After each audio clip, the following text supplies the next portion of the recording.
Welcome everybody to episode 48 of Blake&VishSports. Sports. I'm Blake, joined with soon-to-be 49ers QC Vish Kumaran, or should be 49ers QC Vish Kumaran. But yeah, so today we have just one quick topic, and then we kind of wanted to get into more of questions that you guys would have for us, whether that be NFL, NBA, like the Ben Simmons stuff, but just anything really related. But yeah, first things first, we kind of wanted to get into one quick topic about the Patriots. So while we're talking about this, if you guys just want to drop questions down, that would be awesome. And Vish, how are you doing? Another week gone by. I think it's your first or second week of school. Yeah, it's my second week of school. I want to say, yeah, it's my second week of school. It's been good. Obviously, school is such a grind. Um, and yeah, the one thing I did want to mention is we did say our streaming schedule would be Monday, Friday, and it will be Monday, Friday. This week we just had to make some special exceptions due to circumstances that were beyond our control in terms of our availability. So generally though, look out for, we will do 2 streams a week, as Amin the Dream said, let's go. Shout out, make sure you subscribe to Amin the Dream. But we will do 2 streams a week. It will just happen to be Monday, Friday. Monday we'll talk more about what happened on the games on Sunday and all of that. And then we'll obviously go through school, but still watch everything back and make sure we know what's going on through the week. And then Fridays will usually just be Q&As where you guys just ask whatever you're interested in. It could be anything about the NFL, any team, 49ers specific. It could be anything. And we will discuss it. But as Blake mentioned, we do have one topic we wanted to touch on before we move forward with the Q&A today. So without further ado, Blake, Mm-hmm. I just wanted to throw this. Oh, my bad. I wanted to just Sorry. ask you the question. How good do you think the Patriots will be with Mac Jones? Yeah, it's a good one, right? So they took Mac Jones 15th. They just cut Cam Newton, and Brian Hoyer. So it looks like Mac Jones, just give him the keys already. Everything's in. And I really like the Patriots this year. Obviously, last year was a down year for them. They lost a lot of players to free agency, mainly their quarterback who's been there for 2 decades, and then a ton of guys on the defensive side. But I think realistically, they can win 10 or 11 games. I'd put them. I'm putting them at 10. That's my mark. So 10-7 this year. And here's why. I think this is one of the rosters that has had the most turnover from last year. Now their offense, they struggled a lot. They were 27th in points. One of the worst passing offenses. Really good running though. Their running was great. But when you look at who they added this offseason, it's crazy they're not being talked about more. So the only really big losses they had were Joe Thuney on the offensive side. But who they added is incredible. They got Trent Brown, the 2 tight ends, Jonnu Smith, and Hunter Henry. And then they got a few receivers, Nelson Aguilar, Kendrick Bourne, who they did just cut. And then they re-signed James White. So I look at that and I think, wow, that's a lot of people who they just got. And now they're still missing that like superstar offensive guy. Like they don't have the Gronk or the Randy Moss or the Welker, but they do have just like every skill position just has a ton of good guys that I really like. And I think this offense will get back on track. Their defense, Bill's just one of the best defensive minds, if not the best in the game right now. So they added more guys like Van Noy to that defense, and then brought back some guys like Dietrich Wise. So I'm taking them at 10 wins, and I think Mac Jones is going to have a big year. And then one thing more with him is I think out of all the rookie quarterbacks, he's going to be asked to do the least amount for their respective team. All these other guys starting could realistically be asked to throw 30, 40 passes in a tough game. Maybe not Lance because they run a lot just like the Patriots, but all the other guys are going to be asked to do the most. And so I think Mac Jones will have the least on his shoulders to, I guess, carry this team. So I'm interested to see how they do, but I'm going 10 wins. But I want to get your thoughts. Yeah, I'd go 10 wins as well. As everybody knows, we did a topic maybe a day before Cam Newton got cut on who they should start. And Blake Mhm. said start Mac Jones from day one. And me being the Cam Newton fan I am, I said start Cam Newton. I was wrong. they are starting Mac Jones. I think it's a good decision. I think Mac Jones has looked phenomenal all preseason, and he certainly looks the part of a guy that could start week one. In terms of how good they can be with Mac Jones, it's the same as how good I thought they can be with Cam Newton. I think they can be a 10 to 11 win team, just like you mentioned. You talked about their defense, right? The returning pieces. Getting Dante Hightower back is obviously huge. Now, not having Stephon Gilmore for the first 7 to 8 games of the season is going to be tough. But I think you just look at their secondary. I still like it a lot. Devin McCourty is really good. I'm a fan of Kyle Duggar. They drafted him out of Lenore Nye.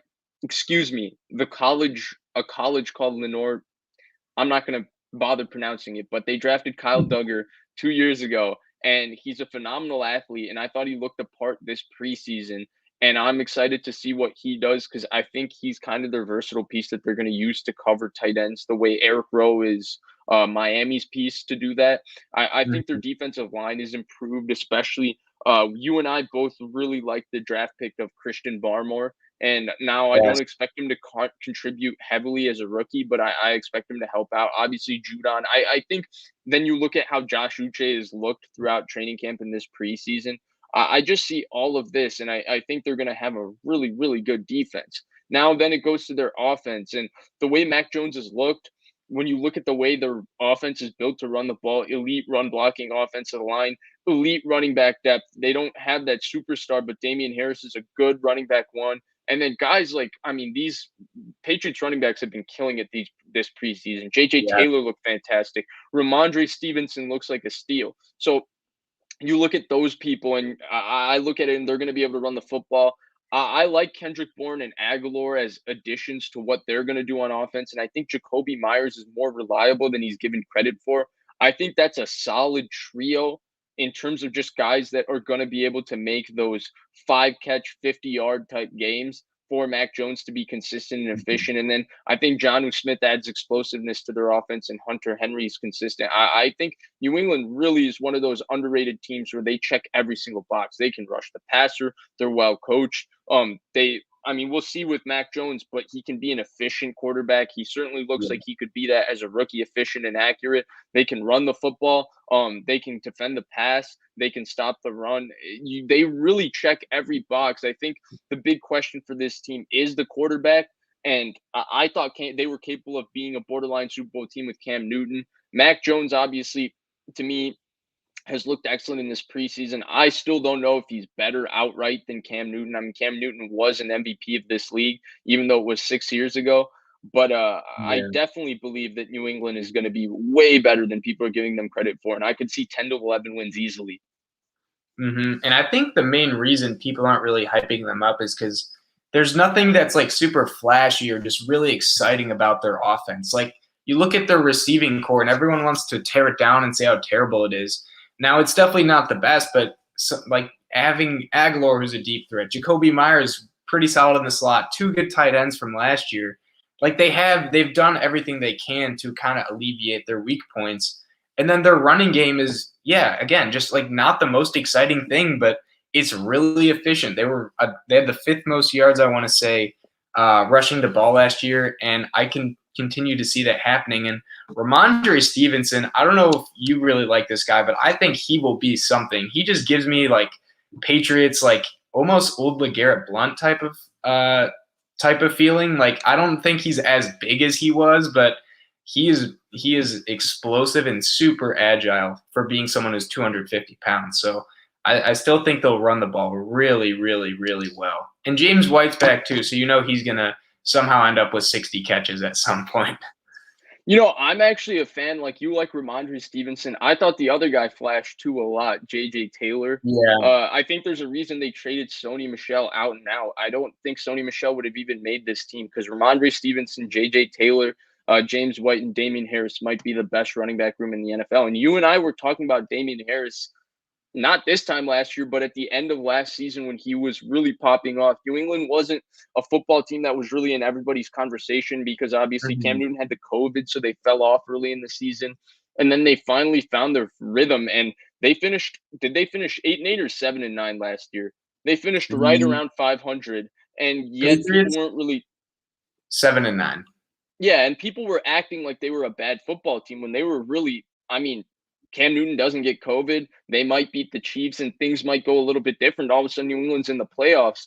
And that was with all those opt outs, no Brady, all of that, which is where, when people say, oh, it's all Brady in New England, Belichick didn't do anything. I was like, no, with not a very good team last year, New England was right in the thick Mhm. of things.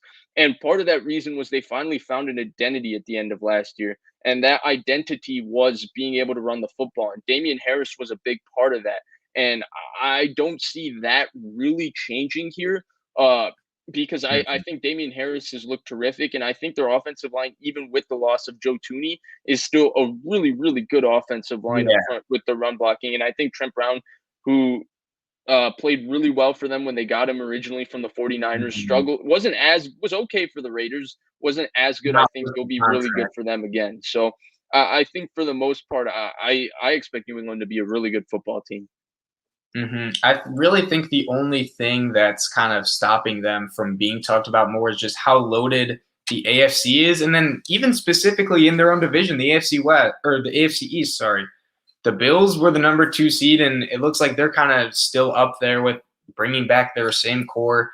The Dolphins, another year with Tua, and they added a ton of new guys like Waddle, Phillips, and then other guys in free agency. And then the Jets, I mean, they're a younger team and still will struggle this year most likely, but Zach Wilson has got to be scary. And I know you've seen the graphic at kind of the NFC or the AFC East quarterbacks, and Josh Allen's the oldest one, and he's going into his 4th year. It just shows how young and how new this whole division is with just the faces at quarterback. So I'm excited to see kind of how that plays out this year, but I still think they could potentially get this number 2 seed in that division. Right, and I'll take this a step further. Actually, you talked about how they're not getting talked about enough, and their defense, and they kind of fall into the range of a bunch of different teams that could be really good. I mean, you could even throw teams like Denver. Like Denver is out and out, loaded at every position, but they have a question mark at quarterback. You don't know, and Mhm. then you have teams like Tennessee and Indianapolis who are really, really good, but they're not that Super Bowl level tier team. To me, outside of um Buffalo, Kansas City, and Cleveland, the AFC is wide open. And right Mhm. now, I really would, if I had to put my money somewhere, I would put my money on New England being the fourth best team in the AFC. I still think Tennessee has question marks on defense. I don't like Teddy. I like Mac Jones more than Teddy Bridgewater even today. So I have concerns about Denver from that standpoint. I think the Chargers are still missing a few pieces, even though Herbert and Brandon Staley is a good duo moving forward. The Raiders, obviously, their defense, it's hopeless to me at this point. To me, Baltimore, there's question marks at their offensive line, their receiver position, just their supporting cast around Lamar, including I still have questions also about their interior linebackers and the fact that they have an elderly Mhm. interior defensive line. I think that if you have a point where last year, like Calais Campbell got hurt and Brandon Williams gets hurt, like Yeah, I think they lack depth they're a there. little older too. Yeah, and obviously Jacksonville's. I'm not interested in them. Houston, I'm not interested in them. Miami, I like them a lot. I think they're loaded in every Mhm. spot. I'm just not sure it comes together for Miami maybe in the same way it has the last couple of seasons because I think there's a lot more expectations on them. And I think responding to those expectations will be a little more difficult. And because New England plays a slightly easier schedule, in my opinion, than Miami. So because of that, Yeah. honestly, I really think that, and given Indianapolis all the injuries they have all over their roster, I would put my money honestly on New England being that fourth team with Mac Jones. Yeah, they're definitely up there. I mean, the AFC, those, I think the mid-tier AFC teams, I think you mentioned them, the Titans, the Colts, the Dolphins, the Patriots, the Ravens. I mean, that is just, filling out the AFC 4 through 7 positions is going to be just an absolute bloodbath at how that goes. And who knows, maybe Mahomes or Josh Allen gets injured and another one of these teams can kind of step up into that, I guess, realm of top tier teams. But the Patriots definitely have the capabilities to do that. A lot is riding on Mac Jones, though, and he's looked good so far, although it's only preseason. But this roster is pretty loaded, and they have potential to make the playoffs and do some damage. So Can I say one thing that stood out about Mac Jones to me? sure. Like, I was someone who was making the argument that Mac Jones is more athletic than people were giving him credit for. It was just the fact that he was in a draft with four super like upper echelon athletes in Mhm. Wilson, Lawrence, Lance, and Fields. To me, he's actually even looked more athletic than what I expected. Like he genuinely looks nimble in terms of his Yeah, ability he's to nice. move. Like he does. I'm not gonna say he looks like a runner, but he definitely doesn't look like a statue quarterback. He looks mobile. I mean, it's the tennis feet.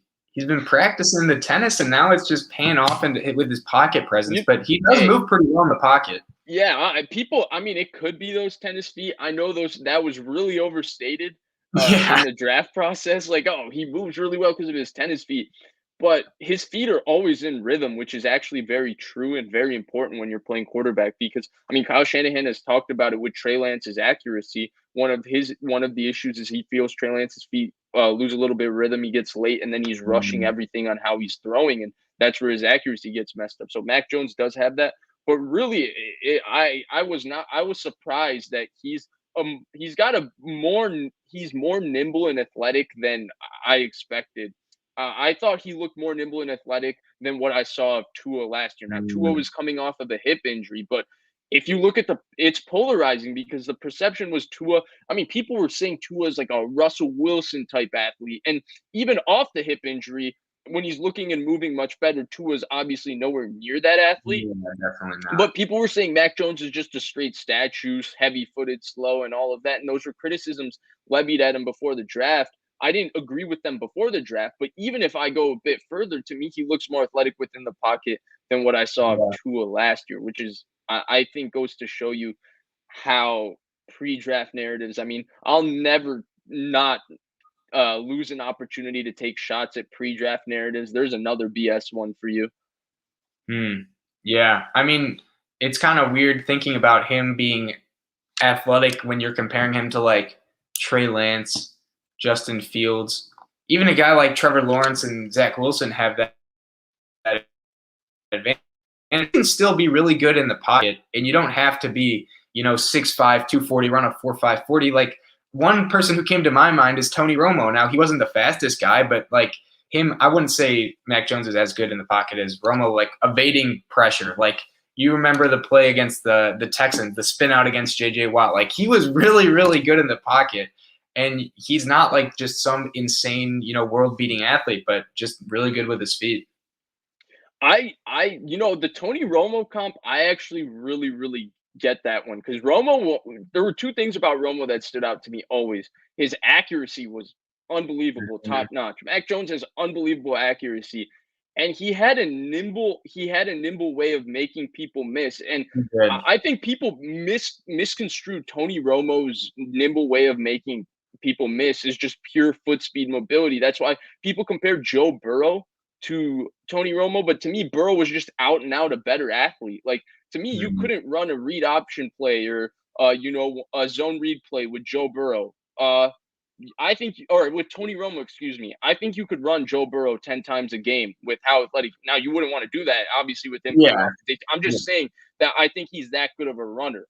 But in Tony Romo's gift was like it was almost Mahomes like, right? Because Mahomes actually only runs a 4.8 40, but people think he's so athletic because he has such a way of making people miss How and he he's moves, so yeah. quick in tight spaces. I'm not saying Mac is that level athlete, but I think the comparison is to those guys in the sense that he's good in tight spaces and can make people miss. Now, not as well as those guys, but I Yeah. think the Tony Romo comp is interesting because it's an underrated athleticism almost. It's not like he's a heavy-footed statue. You can hit him, all of that. He has an underrated movement ability and aspect. It's tough to describe because I'm throwing out really lofty comparisons when I say Yeah. Mahomes and Tony Romo. But the point is to say that his movement ability to me, which I thought was underrated before the draft, is actually shockingly like it's above average for a pocket passer in my opinion. And yeah, it's like there are a few guys like just watch Alex Smith last year. Like you just knew that he would if once he dropped back, like he was not leaving the pocket. There's just like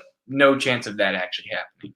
But like I'd say a guy like Mac Jones, like you could realistically see him, maneuver the pocket, get outside. If it's 3rd and 2 and there's an open crease down the middle, like he can realistically pick that up and see that and do that. So yeah, I Yeah, agree with you on that. Or if there's a guy like a free, I think he's actually quick enough to, like, if you have a free rusher on him, like the really great quarterbacks, like the Mahomes, Allens, that when they go 5 receivers, obviously they account. Burrow did this. They account for the free rusher, and they're so good in the pocket, they'll make the free rusher miss and still make the throw on time and on schedule.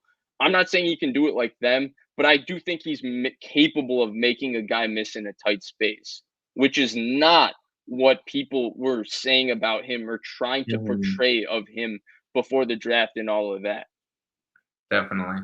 But yeah, so I guess going back off of this tangent, we think the Patriots 10-7, potentially more wins, just depending on how the cookie crumbles, but 10-7, maybe 11-6 for the Patriots this year with Mac Jones. Agreed. Really good team. And then I just wanted to throw this in here because this is kind of big news, and we're kind of doing this on the spot because we weren't planning on doing this necessarily. But I was just going to ask you, Vish, or if you want to ask me first, where do you think Ben Simmons should go? So basically, here's the situation. We saw what happened, or if you didn't see, you should check it out. What happened in the last game against the Hawks? It was after the game, there were some harsh comments from Doc and Joel. This offseason's been kind of bitter. They've been getting a lot of trade offers for him. And then recently, Ben Simmons said he is not going to report. He wants traded to another team. And so now the question is, what team should he go to? What is a good fit? So, Vish, I'm going to ask you, who do you think should trade for Ben Simmons and why? Yeah, honestly, there's a lot of teams, right, involved in this. I saw the report that Ben Simmons wanted to be the quote unquote in California, but then I also saw a report earlier today saying Ben Simmons just doesn't want to be on the Sixers. But to me, I think the best fit for Ben Simmons in terms of his future in the NBA and his career in terms of realizing his potential, I would have to give you 2 scenarios. One scenario has a team, one doesn't. To me, the best fit in terms of Ben Simmons becoming a solo star and all of that is going to some team that's not very good, that's rebuilding, that's willing to put 4 shooters on the floor around him and let him play point guard and bring the ball up the floor and kind of do a bootleg version of what Giannis has done for Milwaukee. Now, that style of basketball with Ben Simmons will have its limitations and have its ceiling. Ben Simmons might ultimately get you to the playoffs and you would lose in the first round of the playoffs. But in that style of basketball, I think Ben Simmons could average somewhere between like 20 points, 9 assists, 8 rebounds with stellar defense, all of that. I think that's a possibility. I mean, his first year, that rookie season, we saw a stretch. Now, granted, they played some really bad teams in that stretch. But with Ersan Ilyasova, Marco Bellinelli, no Joel Embiid to clog the paint, Ben Simmons carried Philadelphia, and that's when people were like, wow, Ben Simmons. I mean, Colin Cowherd was calling him the next LeBron at that time because he was playing with a bunch of shooters and just him, and it was because of that. And then, obviously, Philly has not done a good job building around Ben Simmons and Joel Embiid, taking shooting away from all of them, having one shooter in J.J. Redick, and then having Jimmy Butler, Tobias Harris, and then taking a step further and signing Al Horford and all of that. Those are not smart decisions. Now they added shooting back with Seth Curry, Danny Green, all those type guys. And Ben Simmons struggled this year. I don't think Ben Simmons and Joel Embiid are a mix. I think they're individually talented players. So that would be the first scenario for Ben Simmons. I don't know what team fits that scenario at this point. I don't know what team would risk.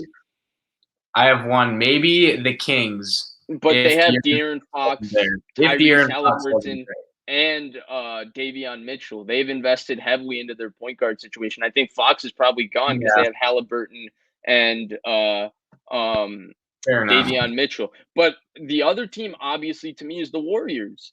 He's a perfect fit for the Warriors. Everybody gets so caught up in Ben Simmons shooting, but when you add him with Steph and Klay, those 2 shooters, and you add his passing ability, his defense, can you imagine Ben Simmons and Draymond Green on the same team playing defense? I would not want to see that.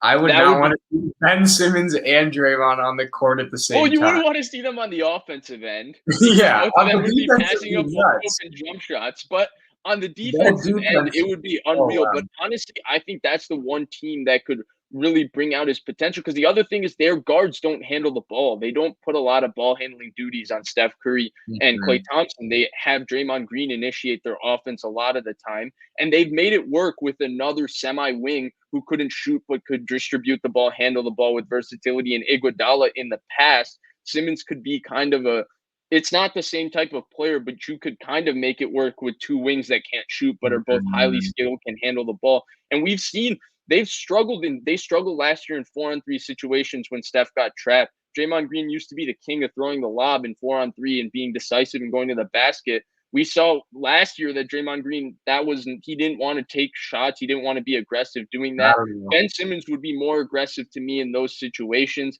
I think the Warriors probably make the most sense from that standpoint, but I still stand by. I don't know what the team is, but if there's a team that's willing to trade for Ben Simmons and make him put four shooters around him and just make him their franchise player for a little bit, not saying you would go far, but you could make the playoffs to me with that strategy. Yeah, so like the Warriors, I see that, but I cannot understand the Draymond and Simmons on the same court at the same time. Like, sure, defense would be insane, but offense, like, yeah, Iguodala was a guy who wasn't that great of a shooter, but you couldn't just let him just stand there and just shoot True, because you know true, what that man's doing in the playoffs with the death beam pointed on earth. Max Kellerman's taken Iguodala. He's made clutch shots time and time again. true. Hey, Iguodala can get it done. to be fair to Max Kellerman, I think he said that after game 1 of the Warriors Raptors series.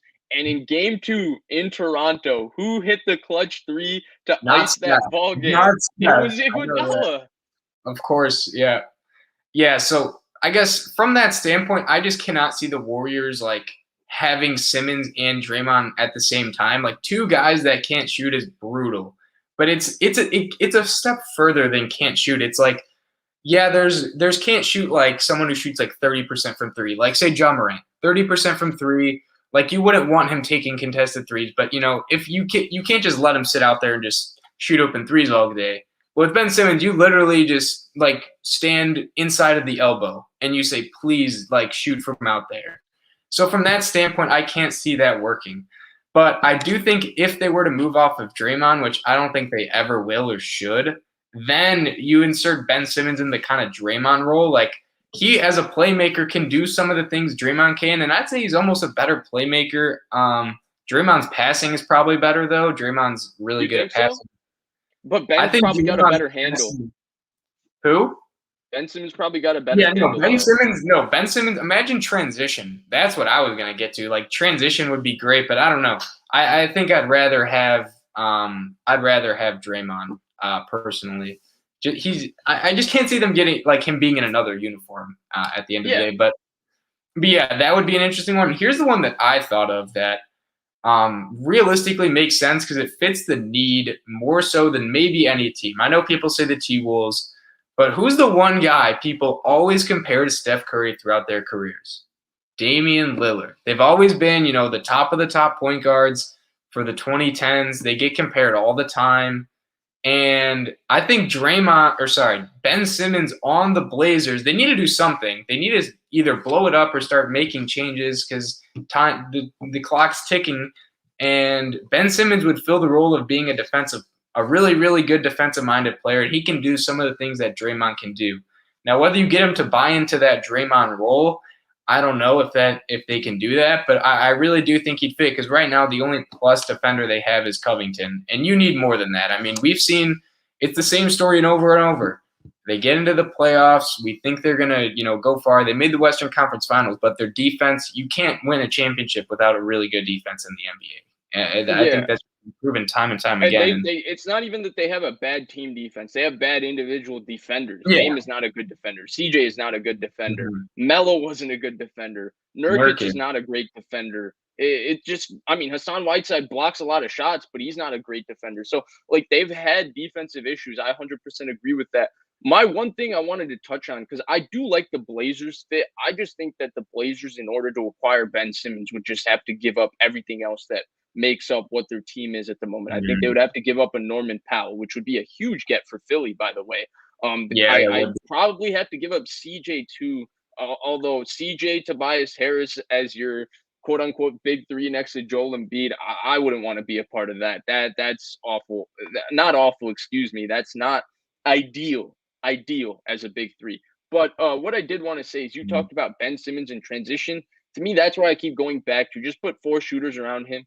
He's never going to be a half-court ball handler because of his inability to shoot, his unwillingness to shoot. And I think that affects him as a decision maker too. But again, if you can use him kind of a bootleg version of the way Milwaukee used Giannis when Bud first came there, he could be mighty lethal handling the ball in transition with 4 shooters, with his passing ability, his ability to finish with both hands, and his ball handling at his size to go with this defense. I think that's the best case scenario, because I don't know if you could find a role for Ben Simmons to be a integral part of a championship team, because again, you brought up the Draymond role. Do you think he could do what Draymond could do? Because when the Warriors won championships, Draymond Green was a very, very effective and willing offensive player, and he was willing to take shots when they were available.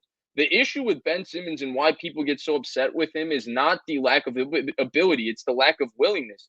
He just does not take shots. I mean, he passed up an open dunk in the playoffs to pass the ball to Matisse Thybulle, who's known for his defense. A great shooter. Only kidding. He was making shots that series, though. He was making a lot of threes. But no, I understand. Yeah. Yeah, I mean, it'll be fun to see where he goes. I actually like that you added in this topic because we didn't discuss it. I think it's a good conversation. I still think Ben Simmons is a hell of a player. I just think that, like if my Pistons traded for Ben Simmons, like if they didn't have Cade, or what if the Rockets, got rid of John Wall, traded for Ben Simmons, and you have Ben Simmons running up and down the floor with Jalen Green and Josh Christopher and all those guys? Like, that'd be fun to watch. Maybe now, would you win? Would you win a lot of basketball? I mean, realistically, you could get like a 10 seed. You would. I don't think you'd be like the worst team, but also like if you ever played a team where it's like, if you ever played playoff basketball where it's a lot slowed down, you're playing only half court. Yeah, you're probably going to struggle. Yeah, you're gone. But But yeah, I mean, bottom line, Vish maybe thinks the Warriors or a team that just could basically have Ben Simmons and 4 shooters on the court at all times, whatever NBA team that is. And I'm going with Blazers because they need just any defensive semblance or any help on defense, pretty much, because they only have two above average defenders in our eyes. But yeah, so Warriors, Blazers, maybe Rockets or Kings or Magic, someone who can just have him as the just the star of your team. Yeah, well, even like the Magic, they have a lot of these young pieces where, like, would you want to trade all of them to get Ben Simmons and put him on a team with more young pieces? You wouldn't have to trade all of them. I mean, you'd have to trade some of them. Some of them, yeah. I mean, you got to fill the cap space somehow, I guess, but put people in the stands. But yeah, so that's Ben Simmons trade talks. And basically now this was kind of the main purpose of the show. So for a little bit, we can kind of just answer some questions and sort of get your guys' thoughts on some of these topics. And before we do that, we did forget to add this. So Chris Royale, thank you so much for the donation. Chris says, just looking at the schedule, and I think 10-7 is completely doable. I don't see them going deep in the playoffs, though. Now, this related to the earlier topic we had on the New England Patriots and how far they can go with Mac Jones. Me and Vish both said, Vish and I both said, 10-7, 11-6 at the probably top. But yeah, in that range of being a little bit above 500. Do you think they can go deep in the playoffs, Vish? No. I think they can run the ball and play defense, which will give them a chance. I just think the issue with the AFC and going deep in the playoffs is that you have to go through Patrick Mahomes, who's still on a rookie contract, Baker Mayfield, who has a stacked team, Josh Allen, who still has a stacked team, and like they're still getting paid, like around the rookie scale. Their contracts haven't kicked into the big money. Lamar. And then you have Lamar and all that. I just think there's too many good individual players in the AFC that make it difficult to just consistently win with pure execution of running the football and playing defense and having an efficient quarterback. What are you going to do when Josh Allen just drops back 50 times a game and he just keeps making play after play, even when your defense is playing well? I just think that's too tough to handle for New England. Maybe they can do it when Mac Jones is year 3, year 4, and he's executing at an elite level, which he's capable of being a fantastic executioner of an offense. I just think with him as a rookie, I don't think so. How about you? Yeah, I'm kind of in the same boat. I mean, I'm interested to see kind of down the line for these 5 teams that just took quarterbacks. So the Niners, the Bears, the Patriots, the Jets, and the Jaguars. Which of these, I'd imagine there's going to be probably at least 2 of these teams that comes out, their quarterback is a complete stud in that top 8 quarterback range, and they're just loading up their roster for the right now, like we're going all in. I'm interested to see what team that is, because that's usually kind of the top teams right now. You think of the Chiefs, you think of the Bills, you think of the Browns. They all have really good quarterbacks. I'd say Mayfield's a couple tiers below the other 2, but you have a more than competent quarterback, and you just are investing heavily. You're making trades for guys. And you are just stacking your roster for the present, and you're going deep in the playoffs. But the Patriots, I don't think, are at that stage in their development. But I still think playoffs should be a guarantee for the Patriots this year. But thanks for the question, Chris. And we can get into some of the other ones. Sorry, just trying to go to the top here. Yeah, me too. There were a lot of good questions early. We haven't talked about this team all offseason. We might as well talk about them right now. Sure. So East Bay Chris, by the way, absolute GOAT. Make sure you subscribe to his channel, The Really Bad 49ers Show. He's satirical comedy to the max. He's the best troll I've ever seen. Great Twitter. He is a master. Make sure you follow him on Twitter too. Unless you get really sensitive to Kyle Shanahan, Kirk Cousins memes, but he's an amazing follow on Twitter too. But he's asking about the Cardinals, and I guess this is shocking because we don't get trolling East Bay Chris. We get real East Bay Chris asking a real question. But he goes, "What are your overall thoughts on the Cardinals? Can we take them seriously with Cliff as the head coach?" I can go first on this one. So I think the Cardinals are kind of the odd team out of this NFC West, like top tier teams in my eyes. I would rate them a little below the Rams and probably a little below the Seahawks. And it's not because I don't like them. I think Kyler is maybe one of the best quarterbacks, like a top 12 quarterback, really, really good. They added all these new weapons, a little older AJ Green, Rondale Moore, who fits that offense just to a T. He'll be fun to watch. And then they brought in the likes of JJ Watt. But they just seem like the odd team out. I don't know why they don't seem as complete of a team as some of these other teams. And the main reason is that secondary and the cornerback position, and Butler's gone.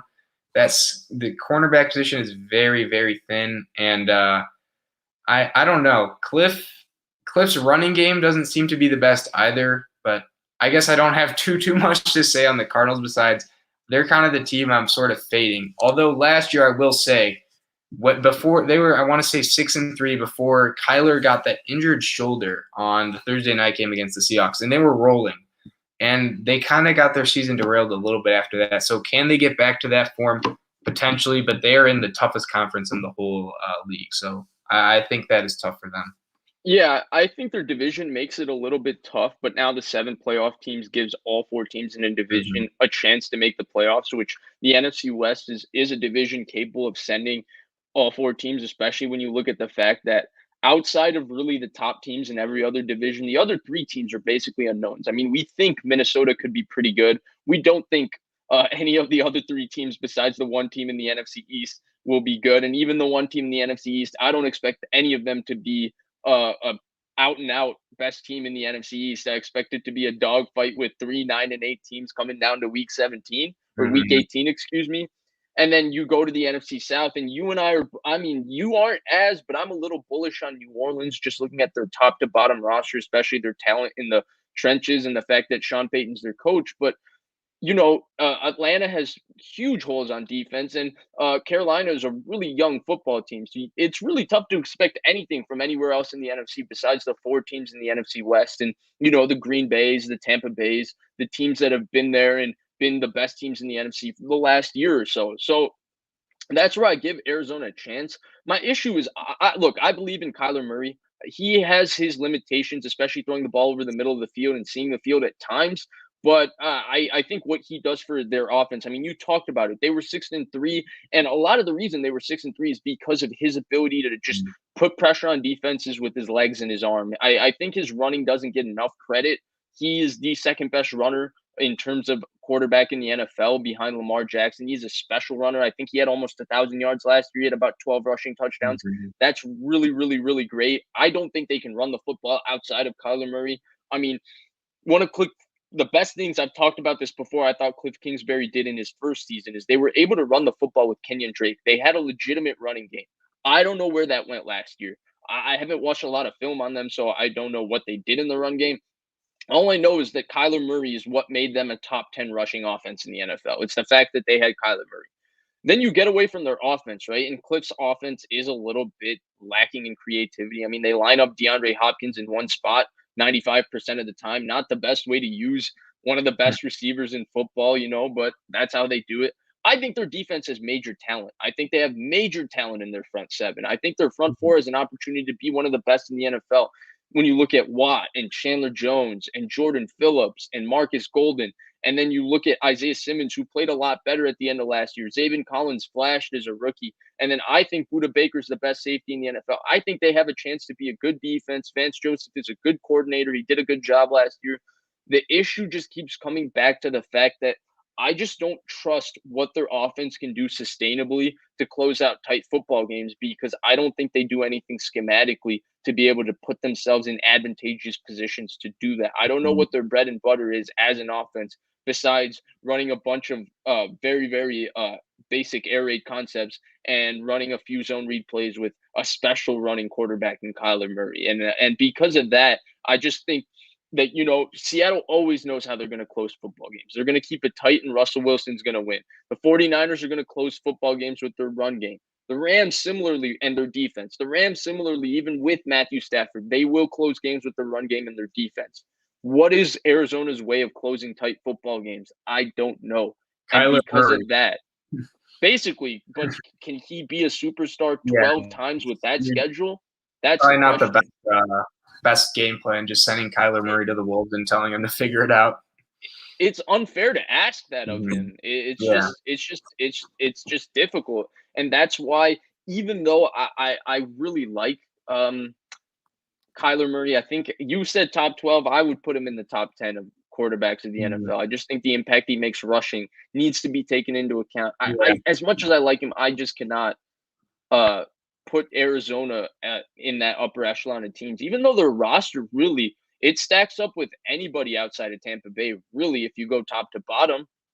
I mean, outside of Tampa Bay, Green Bay has a great roster. San Francisco, New Orleans. NFC West. Yeah, basically it's the 4 NFC West teams, New Orleans and Green Bay, and maybe Minnesota, but I wouldn't even put them there. Maybe Washington, maybe the Giants. But all these rosters have question marks in their own unique ways. We're more bullish on some of them. We're less bullish on all of them, but they all have potential to be good rosters or great rosters even, but we'll see.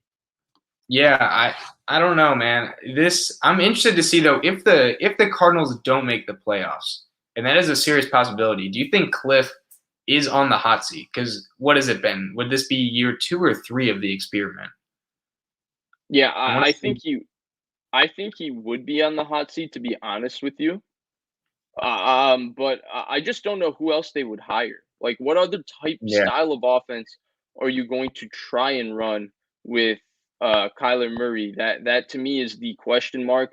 I mean, Brian Daboll and Kyler Murray would be cool, but I don't think it's just Cliff. I think Steve Keim also needs to go. He's stuck around there for a long time, and he's made some iffy decisions. He's had some slam dunk draft picks, like Budda Baker. Well, that's amazing draft pick. Trading for Chandler Jones, amazing. But I think his overall consistency has been poor for a guy that's had a job tenured and been a tenured employee of the Arizona Cardinals for that long. And so I don't think it's just Cliff. I think they should clean house with everybody besides Kyler Murray. Also, DeAndre Hopkins, brilliant trade, by the way. That was maybe the fleece of the century. I mean, that was, yeah, they definitely made some slam dunks. But yeah, I think overall, good question, East Bay. But we're going with, or we think they're kind of the odd team out of the NFC West pack. I'd put them at 4, but I could realistically see them winning like 9 games. And that's just because of how good this whole division is, which is, yeah, it's unfortunate for pretty much every team in the division. Besides, I'd say the Rams. But yeah, that was a good question. So we can get on to something else. Vish, thoughts on this one? Niners 7 and 10. I mean, I don't know what to say. Honestly, I can't predict. I do think the Niners are going to be a good football team. I just think it's funny that Yeah, we'll try to put that up there. We can get to some. This was from earlier. Great quote from Max Kellerman.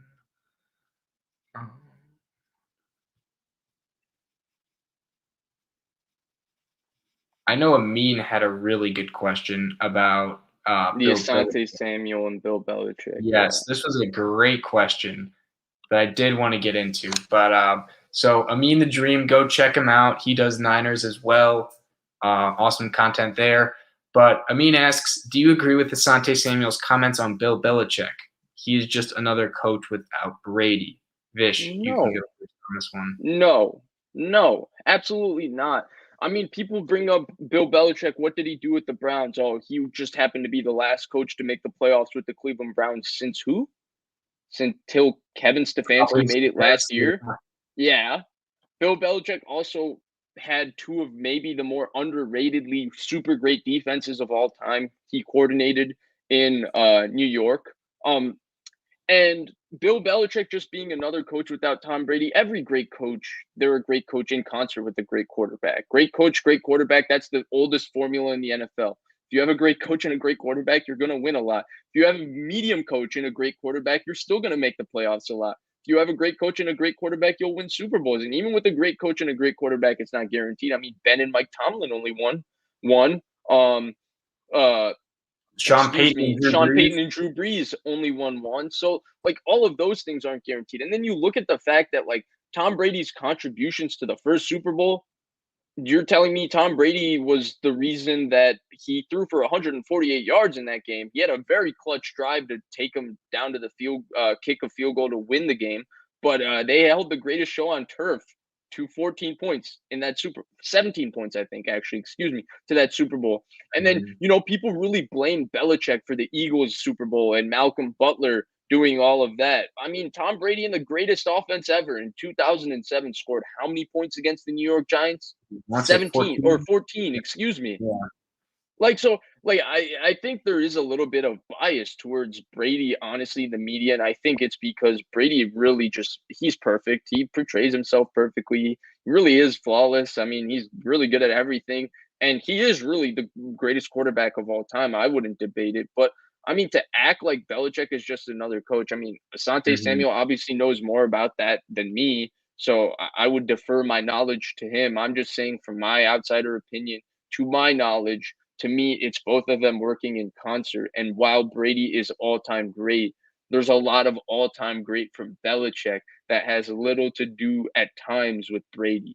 Like coaching Malcolm Butler, tendencying that play, putting that heavy set goal line defense where Seattle was forced to tendency to their go-to play from goal line and all of that, and then intercepting that pass. Like, Brady had nothing to do with any of that. He was motivating them on the sideline. And then people talk about this Super Bowl, and I do think to an extent Brady deserves 100% of credit. Like, what has Tampa Bay won before Brady got there? He certainly came in, changed that culture. Brady's one of the maybe the greatest leader in all of sports, no doubt about it. The thing is, that Tampa Bay team is stacked top to bottom. Brady did not play particularly well in the New Orleans game. Brady did not play particularly well in the Packers game. Brady threw 3 interceptions in the fourth quarter of that Packers game. Now, if you want to credit Brady because they ended up getting the win, absolutely, I agree. They But scored at the same 30 points, time, right? Like, how many quarterbacks throw 3 interceptions in the fourth quarter of an NFC championship and still manage to win that game? probably And if you not. want to say that Brady somehow did something different from those other quarterbacks with his interceptions, then God bless you, because you have to credit the Bucs defense for consistently coming up with stops after those interceptions. Mm-hmm. So, I Yeah. mean, I don't want to hate on Brady, right? He's the GOAT. Like, this sounds negative on Brady. It really shouldn't. He's the GOAT. He's outstanding. But let's not act like Belichick isn't as equally a big part of the entire success of the Patriots. It's both of them. And people want to write it off because the Patriots had a bad season.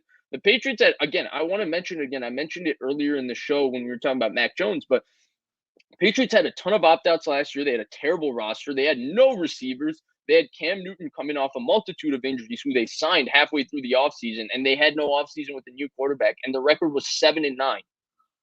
Other They coaches, they had a better overachieved. record. Yeah, They did overachieve last year. by a lot. Mm-hmm.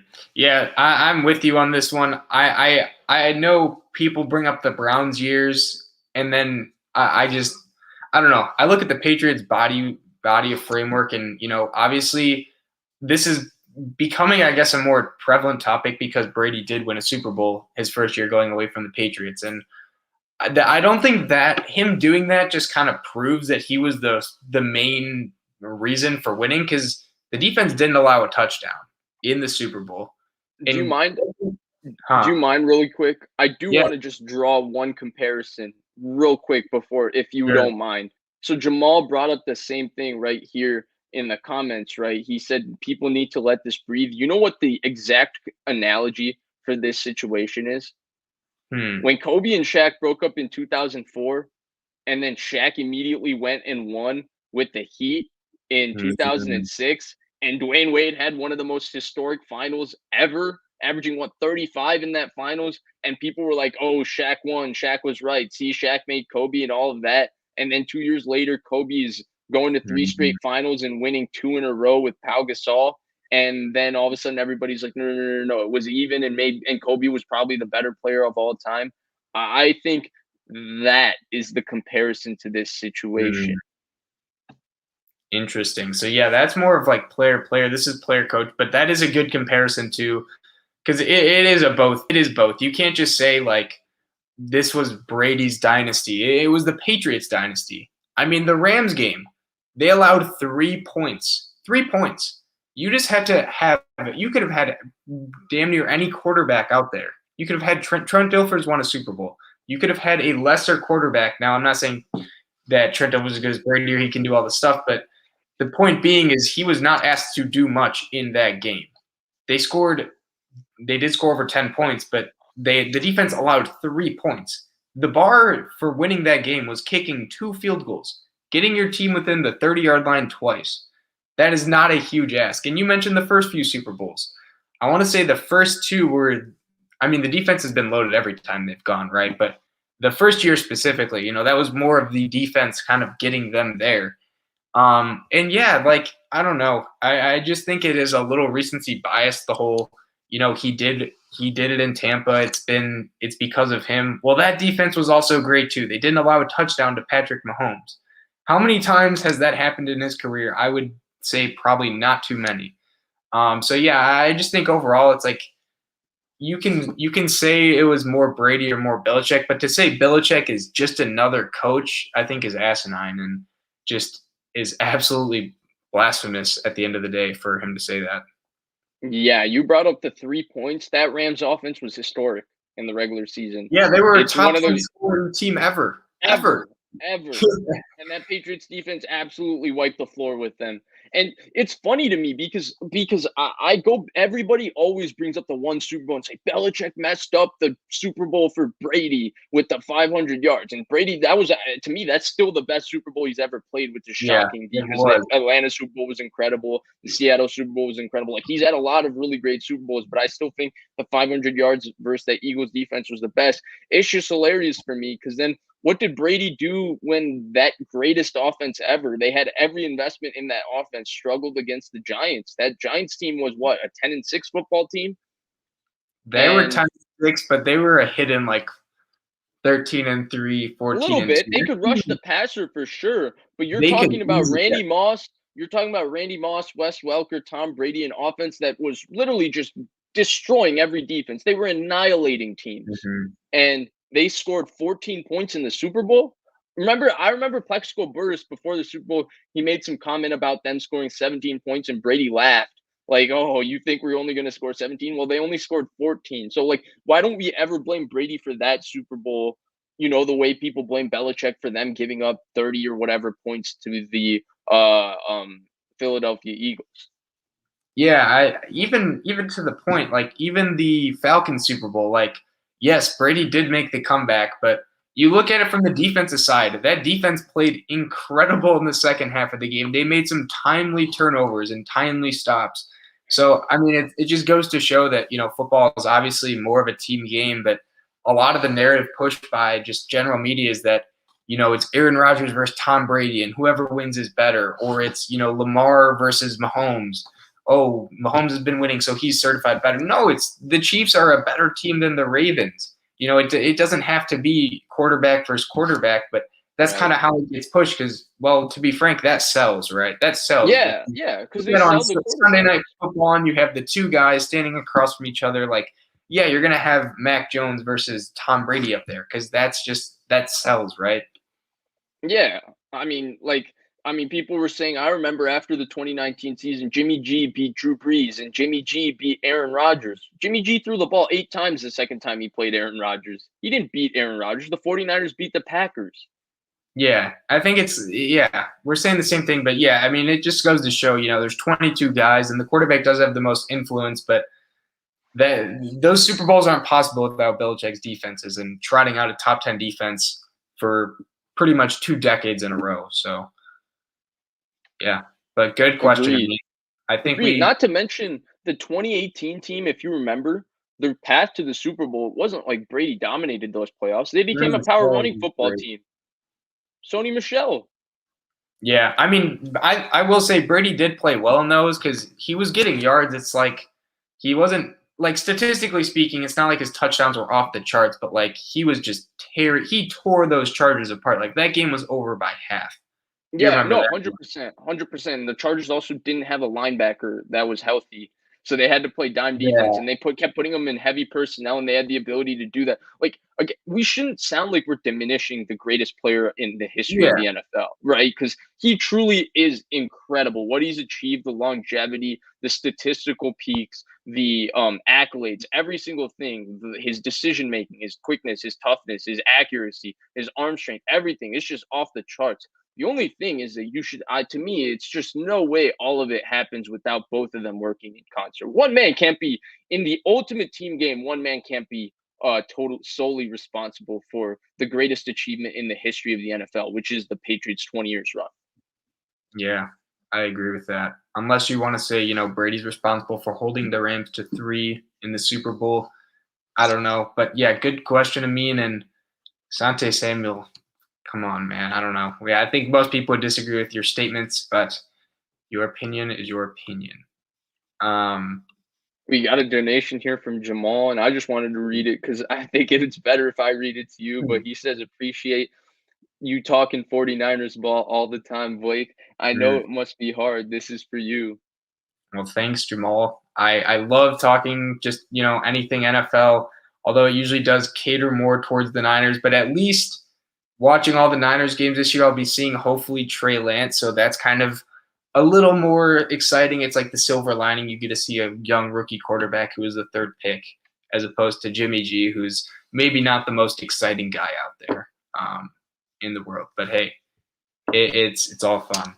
I mean, to be fair, I would also love to talk about the Packers cornerback battle going on right now. I mean, I think Eric Stokes should start over Kevin King. That's just me personally. I thought Eric Stokes looked good in this preseason game. I think Rashawn Gary should start over Preston Smith. I think there's a lot of Packers conversations to be had. Mm-hmm. Unfortunately, I mean, if you guys are excited, we will maybe start talking about that more. I would love to talk about why Marquez Valdez-Scantling should not be the Packers' #2 receiver this year, though it seems like he's had a pretty good camp. I'll believe that one when I Dude, see it.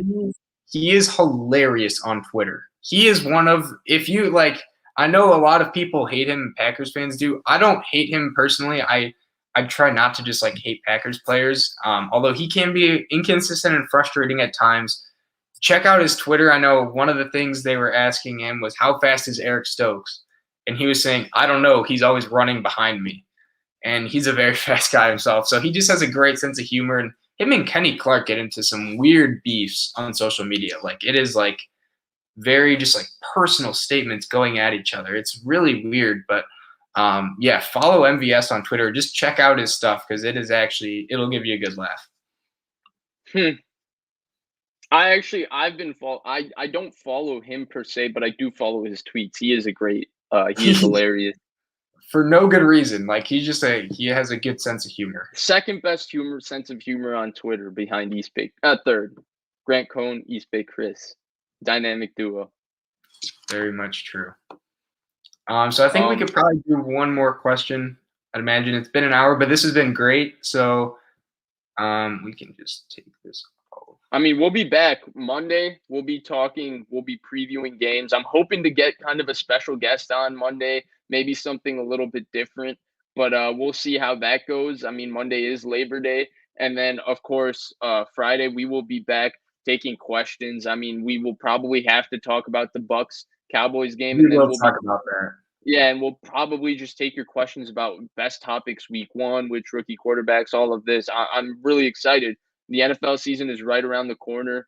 Maybe Ben Simmons gets moved or something by then. I don't know. I doubt it, but that would also be cool to talk about. But yeah, if there's another question you see, Blake, I wanted to just put this one up here real quick because I thought it was a great question by Pinor. So Pinor asks, will Saquon Barkley fall apart because of the Giants? And I just wanted to more talk about the Giants more than, I guess, Saquon. But what are your thoughts on the Giants' offense this year, Vish? So this is kind of like the do or die year for Daniel Jones, Danny Dimes, as some call him. They brought in Kenny Galladay. They got Kadarius Toney. Saquon's coming back from the ACL. It's kind of, I think, the year everyone's saying, all right, he either has it or he doesn't. But Vish, I just wanted to get your thoughts. Yeah, so I think that the Giants. Okay, so to full disclosure, I am personally a Daniel Jones supporter. I maybe am a little bit more supportive of Daniel Jones than the average person. I truly believe with all my heart that Daniel Jones can be a top 20 quarterback in the NFL. He might be 20 or 19, but I think he can be a top 20 quarterback in the NFL. I think he's tough. I think he's accurate. I think he's an inconsistent decision maker, but there's moments where I say, okay, the issue is obviously he's oblivious to pressure in the pocket. He fumbles too much. He makes some horrible decisions at times.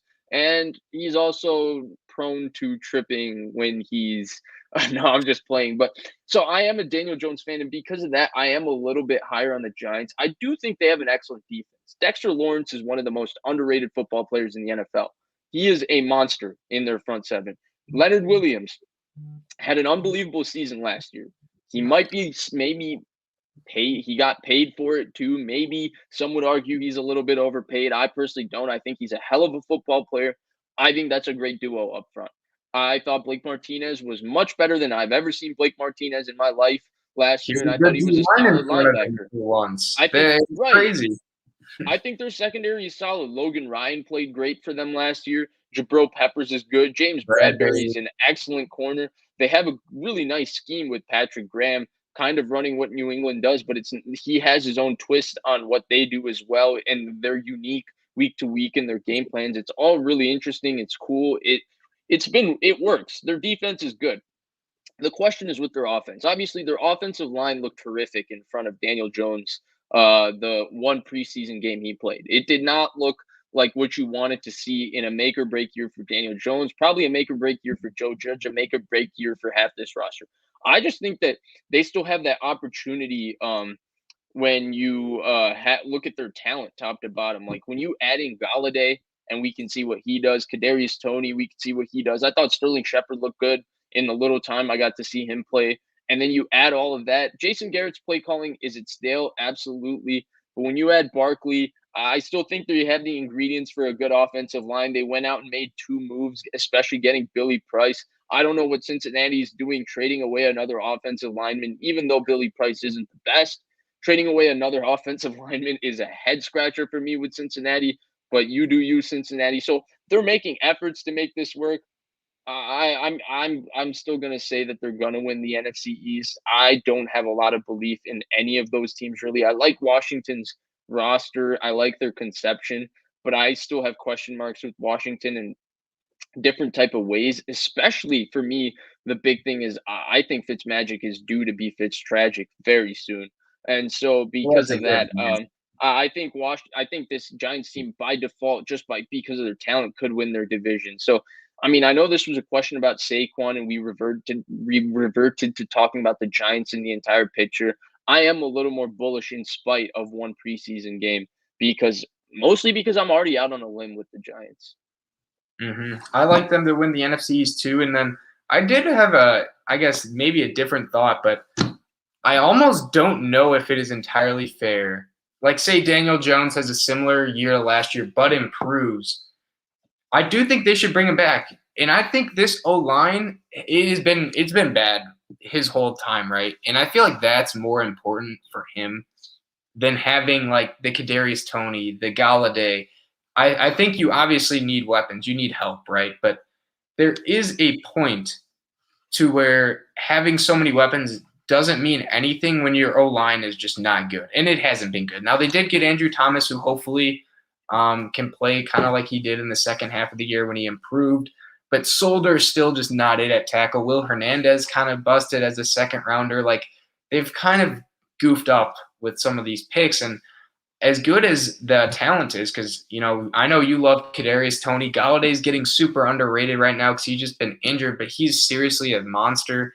And then Saquon has given me some AP vibes with just he can go yard on any play, although maybe between the tackles he's not always the most consistent guy and doesn't always make the right decision. But he's exciting and I like him. But I will say this O line just worries me to death, and how Daniel Jones's pocket presence just does not bode well with having an O line that is very, very thin. So I'm kind of worried for them in that regard, or him in that regard. Like if he looks how he does, like do they bring him back? Because I know there's the 3-year thing. Like either it's put up or shut up time, as a lot of people are saying, and I get that, but at some point, like he needs an O line behind him, and I think that's something that's kind of going under the radar, is that his O line's not good, and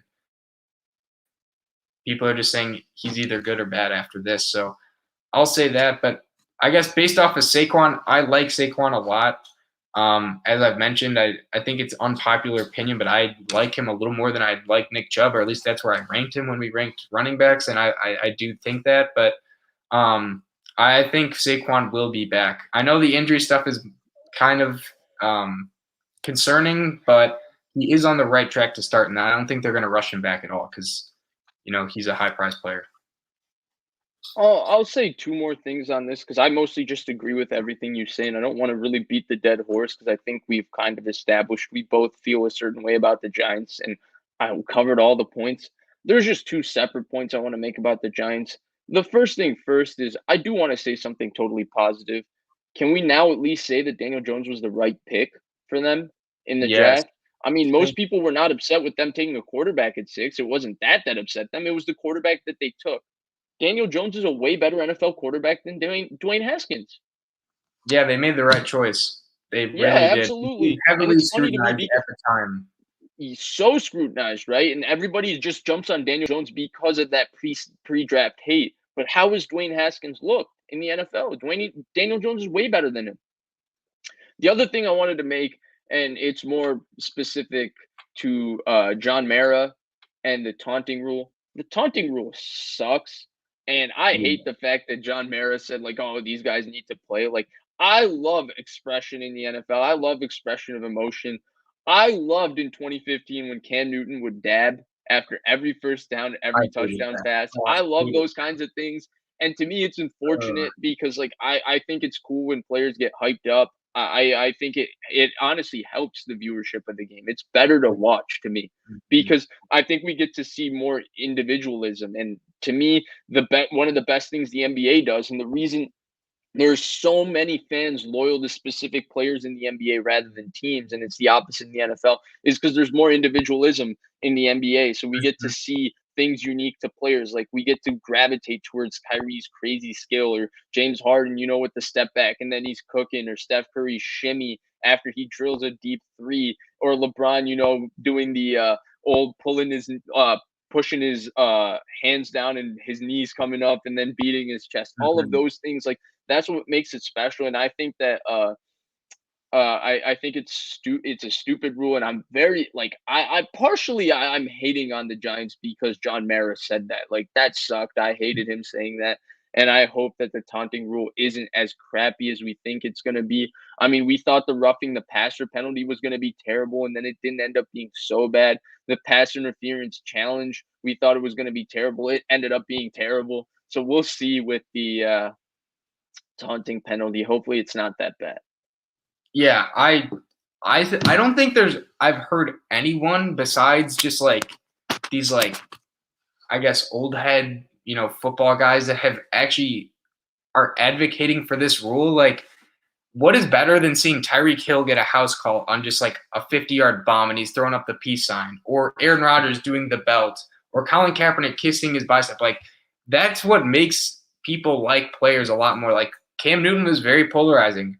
I hated him in 2015 because he was beating my Packers and he was stomping the NFC, but it was cool like seeing a smaller market team and someone kind of come out of them not being the best and then being at the top and celebrating that. Like, you should celebrate when you're doing good, obviously. And it's a very emotional game too. Like, I just can't imagine this going over well. And the funniest thing to me about this is Chauncey Gardner-Johnson, the guy who is the best taunter, the best talker, possibly in the whole league. He's gotten in fights with Javon Wims, another Bears guy.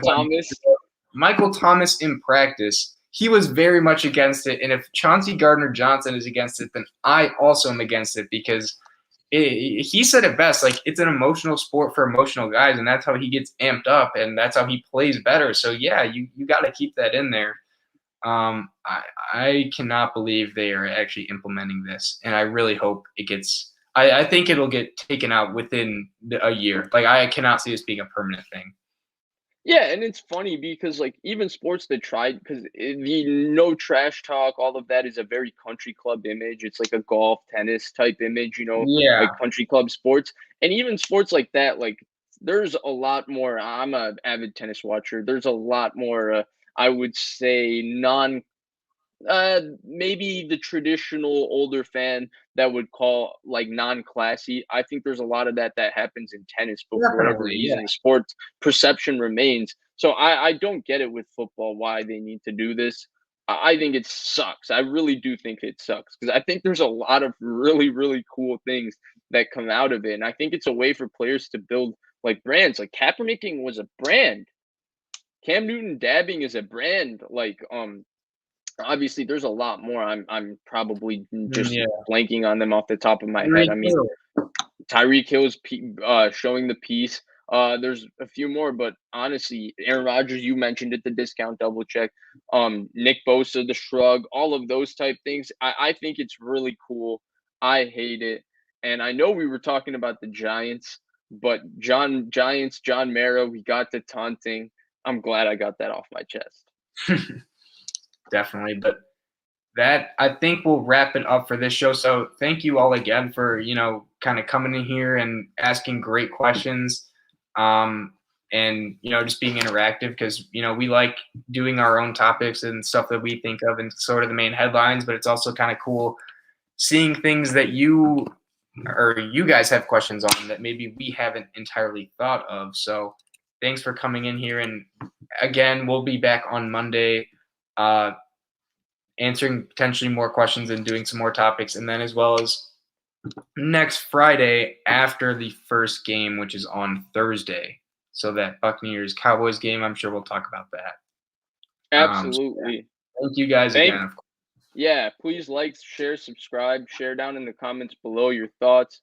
Thank you so much for joining. If you haven't subscribed yet, again, the channel is Blake&VishSports. I'm Vish. He's Blake. Please subscribe. We'll see you on Monday and then next Friday. We're excited for this football season. Thank you so much for your support throughout the past year. We'll see you next time.